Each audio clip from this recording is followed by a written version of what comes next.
want to talk real quick about training, remote training. Um, we've all had different clients. Some have kind of done a little bit better than others in terms of letting us know what sort of task we want to do.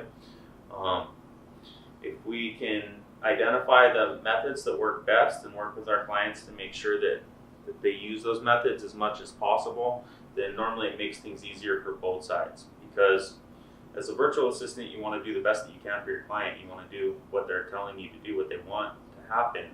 And as a client, they definitely want to make sure that their tasks are done correctly. But I'm sure that you've had experiences with things that get lost in translation. So I just wanted to share a couple simple tips to try and make it as trouble-free as possible. So for remote training, the number one thing that I'd say you must do every single time is record it.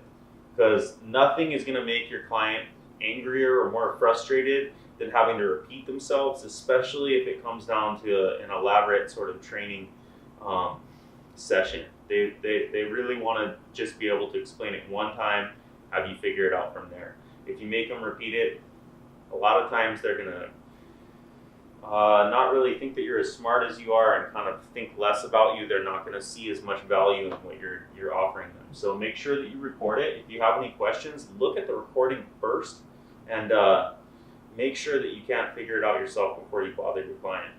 The second thing that I would recommend is I've had a lot of clients that will want to do this kind of pre-packaged training where they either make a document or they make like a Loom video or something like that and send it over where it's really one-sided. So in the end, they feel that they have explained everything thoroughly, but as you're watching it, maybe there's some gaps that are happening in the info. So if at all possible, I highly recommend doing like a shared sort of recording, a tutorial. If you can get them on a Zoom meeting or something like that, I found that works extremely well.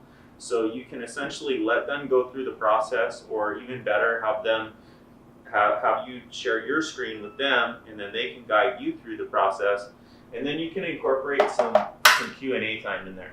The Q&A is really important because that's what's going to really bring together what they're saying and what your understanding is to make sure that you're meeting in the same place and you have a really good idea of what the tasks are. So there's a lot of different ways that you can do it, but I definitely recommend recording it and including some Q&A in it. Always go back to the recording. Something that I like to do that we do here in our office is we'll take the recording, we have a documentation guy that'll go through and he'll actually write out everything into a step-by-step process from there so that we can kind of have the quick written version, and then we can have the live video that shows exactly what the client said. So I'm interested in hearing your feedback. What's worked for you? What hasn't worked for you? Do you have any stories to share about times that it's worked really well or times that things have gone horribly awry? Let us know. The more we share, the more value everyone's going to be able to pull from this stuff. So that's what I got for you today on remote training. Hope you're doing well. Hope you're keeping your clients happy. You're able to pull on lots more, and the virtual assistant gig is working well for you. Thanks so much for being part of the group. Have a good day.